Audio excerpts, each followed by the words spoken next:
Well, welcome back, guys. I am joined, as always, and it's always a pleasure to be hanging out with your friend Andy. How's it going, Andy? Hello, good to see you, my friend. Good to be here. Good to share some screen real estate with you. Oh, man, fancy. I like that. I haven't heard that introduction before. I feel honored. So, guys, this is kind of part two in some weird series that Andy and I did not mean to start, but here we are. We did one quite a few weeks or months back called "So You Want to Be a Crypto Miner" that talked a lot about, as my dog's making all the noise here. And the video in that video, we talked a lot about, getting into crypto mining, recommendations we have, things to look out for, things like that. And this is kind of a part two to that, which is now, okay, let's jump ahead. And you're now a crypto miner. And now what? Because I think in this space, you can go all different directions. My avenue that I go is totally different than the avenue that Andy goes. And so I thought it'd be great to have someone on like Andy to talk about this. Are you ready to jump in, Andy? Let's do it. Congratulations to you who is now a crypto miner. Let's talk. Let's talk. So, all right, so let's jump into it here. So let's set the stage a little bit. So we got Johnny here. Johnny's been mining for quite some time now. He's starting to build his bags. He's got a few different miners, and he doesn't know what the next step is. And I think the biggest one that I think really ropes us all in is, when do you take profits? I think that's always the hard one as a crypto miner, as a crypto investor. So I'd love to hear from your side of things, Andy, on just like, as a miner, what is your plan? How do you operate for when's a good time to take profits or when to hold? When to take profits is like completely up to your own risk tolerance and your own goals. I think we all do this a little bit differently. I'm somebody who is perfectly happy to pay all my electricity costs, my hosting costs, my associated costs for mining out of pocket, and just stack the coins up and to just pile them up for a long period of time, months if not years, and then to wait for the bull run to roll around, and then hopefully some of those take off, blow up, go really high, and then I sell at wherever I feel like is maximum profit, max bull run. The downside to this approach is that some of these might never get there. They might fail before that. But I'm totally okay if 8 out of 10 or 9 out of 10 of the things I mine don't make it that far, as long as I have 1 or 2 like big winners. And that might be totally not okay with other people who are in this space and value taking profits in the here and now while they are available. It depends on, can you afford to pay out of pocket? Are your goals longer term or shorter term? Are you just looking for a USD fiat return on your initial investment? If that's the case, then you should probably be selling as you go. If all you care about is, finding a unicorn with a kind of, small, cheap venture capitalist approach as a miner, where you're mining a bunch of things and you look for that one unicorn, then you can mine for the long term. So I don't know, there's a bunch of different approaches. I'm perfectly comfortable with that longer term one, but I know that's not for everybody. And each one has its own like challenges. I know you do it a little bit differently in some ways too. So I'd be curious to hear.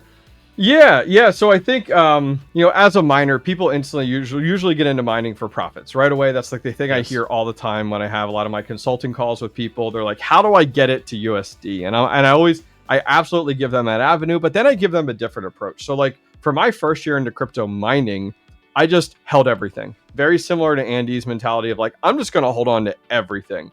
And then as I started to get into year 2 and year 3, and I'm not saying that's like your fine line, just the avenue that I went, I started to find my mentality shifted to, how do I make my crypto work for me? Like, how do I really put this to work? And so what I started to do was I started to get into projects early, which is always a great thing to do with mining. You have a lot of opportunity to do that, versus a lot of the times you can't buy into a lot of these projects early because they're not on exchanges or anything yet. So for me, getting into projects early, waiting for them to balloon, and I mean, they've gone up significantly, your 10Xs and things like that, but set a threshold for you. That's something that I've always learned from Andy, is like, set that mark with your crypto.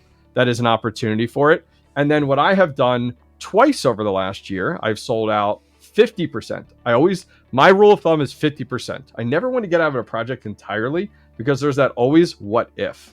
So I've had 2 opportunities, one with Helium Mobile, one with Chlor AI, and I've sold out of them 50%. And then just like I spoke about before, I wanted my crypto to work for me. So what do I do with that? So I sold it to USDT, ERC20, and then I bought a boatload more of ASIC miners. And now guess what? That process just continues. Just continuation of more and more miners. And I got to keep up with Andy too, with how many miners he has. So I got to keep buying more and more. So that's really how it's worked for me. And I've never really had a crosshair on US dollar or bank account. You know, that's never been my goal. My goal is just to continue growing my farm, because it very much just continues. See, look, your dog's making noise too, or cat, whoever over there. So yeah, my wife just came back home with the dog. Oh, there you go. See, perfect. Two responses to that. One, absolutely, let me just echo to everybody. Like, even if you sell out the majority of your position, keep 10% or 5%, keep a moon bag, because I've been through multiple cycles now, and every time I've watched stuff like go parabolic and go up 1,000x, and then people sell everything, which, take your profits, please. But then it does like another 500x or something like after that. So it's just like, just keep a little bit just in case. And then two, I'm curious. So I like your strategy. If you're selling 50% of the bag, but what is the metric? What is the multiple that you're deciding to do that? Is it a 2x, a 5x? Like, when do you sell? Like, when did you decide to sell the helium? Like, what was that multiple? Yeah.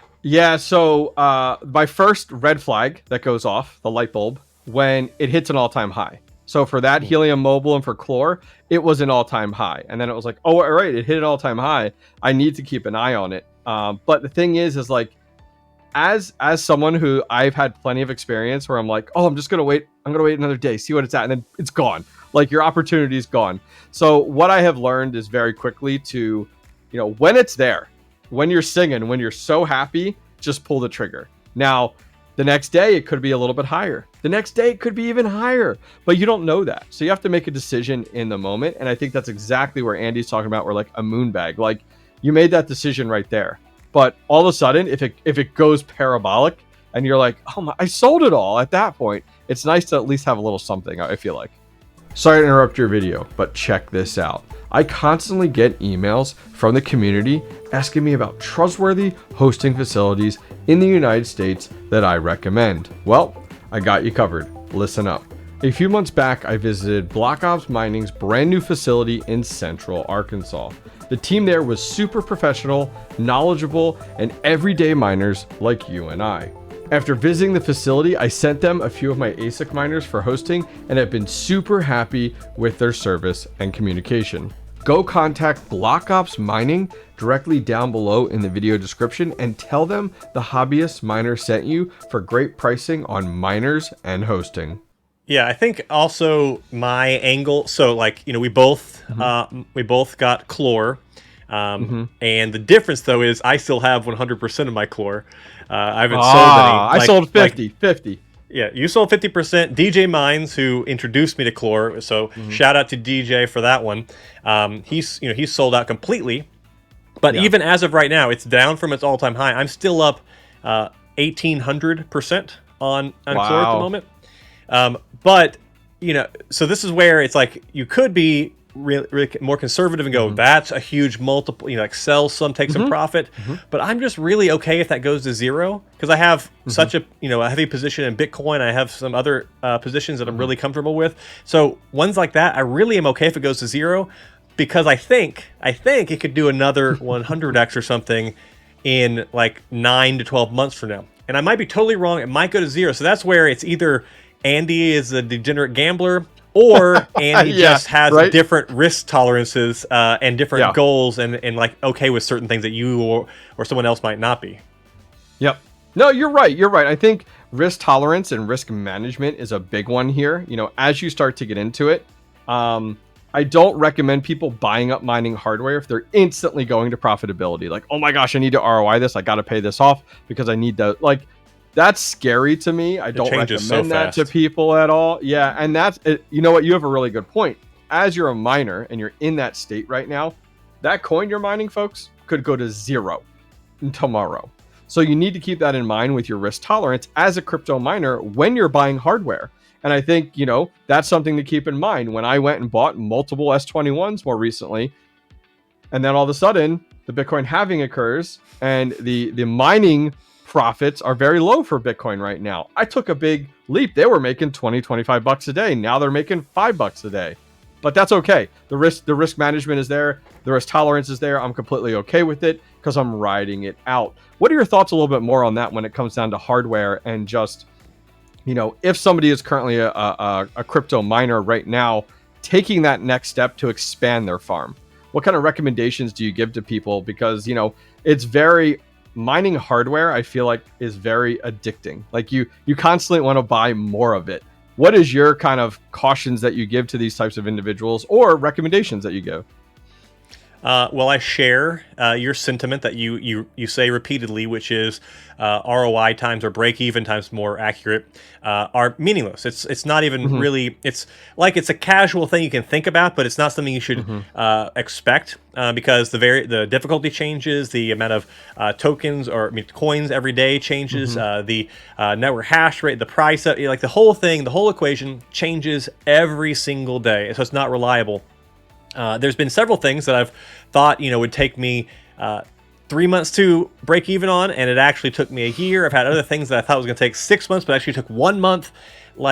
So I think having some realism there and going, whatever this is today, it's probably not going to be that in the future. So what is my length of time in front of this that I'm okay with hanging on to this and not making all my money back?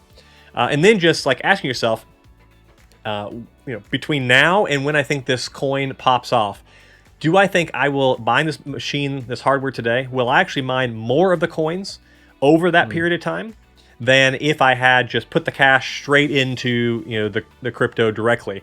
And if you think there's a chance you will get more, well then the mining makes sense. But if not, well then maybe it makes sense from a monthly passive income profit standpoint. But more likely you should maybe just consider buying the coins themselves.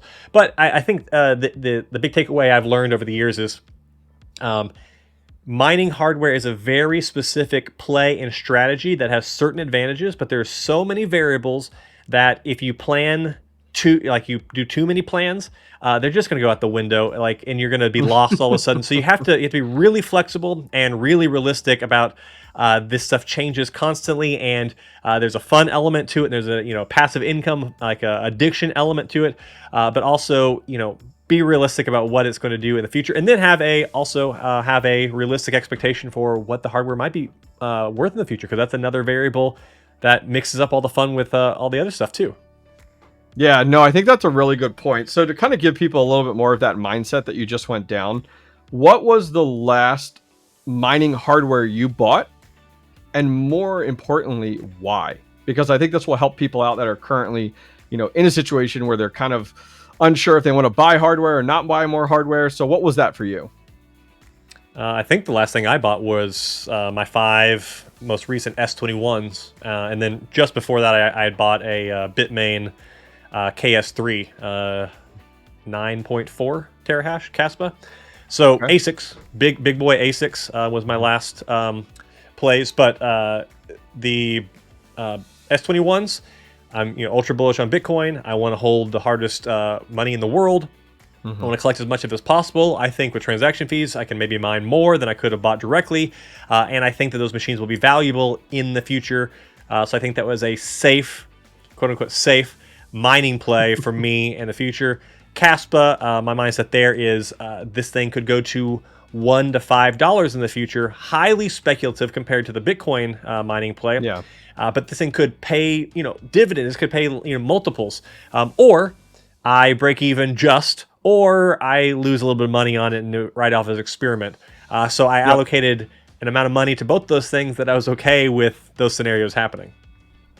Yeah, so I think, talking about the S21, I think this is a great, segue into, as we approach the Bitcoin halving within 6 months, I would say, I really did not recommend people going to something like the S19K Pro versus like an S21. And the reason that was, and these are some things that people to think about, is, the S21 right now is almost at the very peak of technology for Bitcoin mining. The S21 Pro is just the one at the top right now, 230 plus. But right behind it is the S21. And so for me, when we were going into the halving, I was like, okay, this isn't necessarily halving proof, as we've learned very quickly, you know, it's down to $5 to $8 a day or whatever. However, it puts it on top. And I think that's something for people to consider, where when you're looking to buy mining hardware, you're looking to buy more, you may see a deal on something that is years old and you think it's like, oh, wow, I can't pass this up.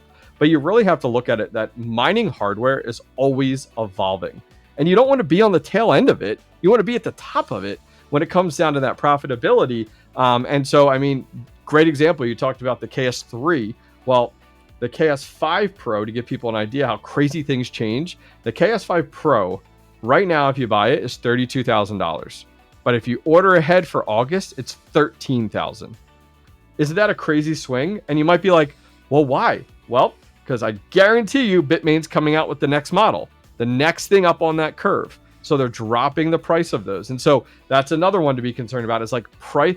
The scene, the hardware scene, always it changes so quickly. And right now, especially in May of 2024, there's hardware being released, I feel like, every week. Today's video is sponsored by the team over at Quantum Expeditions. Bitcoin mining can be incredibly profitable, but as most of you know, doing it yourself can be complicated and risky.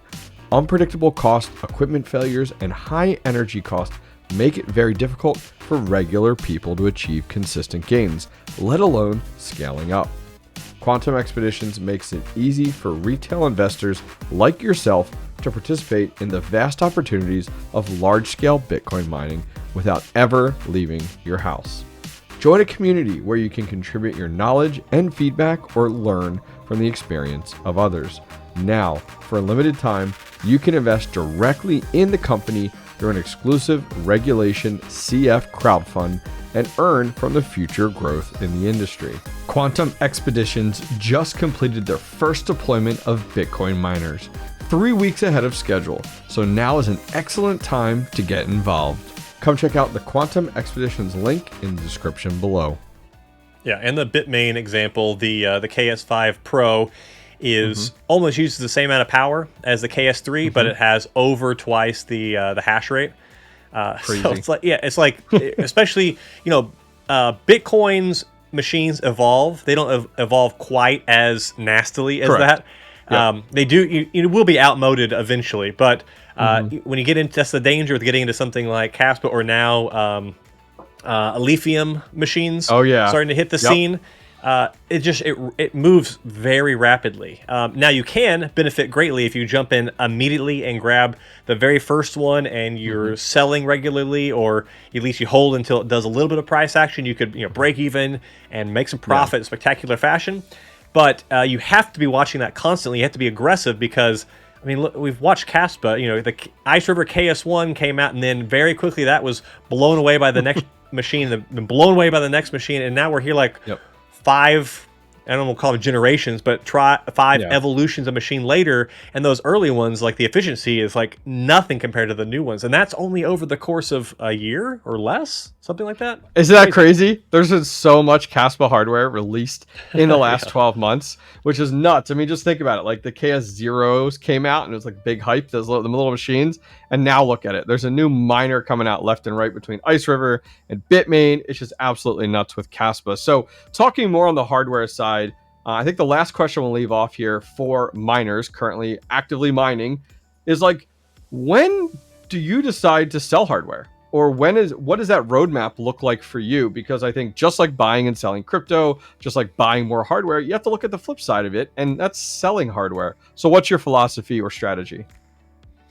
You mean Bitcoin stuff? That's going to be pretty straightforward. I start paying attention to offloading the hardware once we make new all-time highs that are greater than 6 figures. I mean, that's just, we've been talking about $100,000 Bitcoin for a cycle and a half now, or I mean, for several cycles, but it was only realistic in the past cycle and a half that we thought this was going to happen. It's a psychological barrier. Everyone's expecting it. It's this big ordeal. Will it go even higher than that? I hope so. I think so. But that's the moment when I maybe start scaling out of some of the machines, and then I watch and see, does it go higher? Does it correct for a little while and then go higher? Do I scale it more at that point? So just kind of knowing what the future, whichever coin it is you're mining, whichever hardware you're talking about, what those future like FOMO-inducing price barriers are. and then knowing that the way the market works, the way the market functions, is people don't care about buying these things now. They don't care about buying them dollar cost averaging over the next year. They care about buying things when they're hitting all-time highs, because human psychology is messed up and emotional and whatever. You'll even get an alert from your Coinbase app or something. Bitcoin hits new all-time high. Here, buy now or whatever. It's like, people do this. So you want to be offloading hardware when people are scrambling to buy it. And I hate to it to be like this greater fool theory kind of situation, but that's how the markets work. And so if you want to make a profit on it, you need to offload at the right time. So that's what I'm doing. I'm just kind of in my head, I'm mapping out what these levels are, which machines I think I will offload, and then just making sure I stick to a plan. Yeah, a lot of people buy hardware with a crosshair in mind at the next all-time high, or in our case now it's more the next bull run, which people are thinking 2025. We'll really have to see.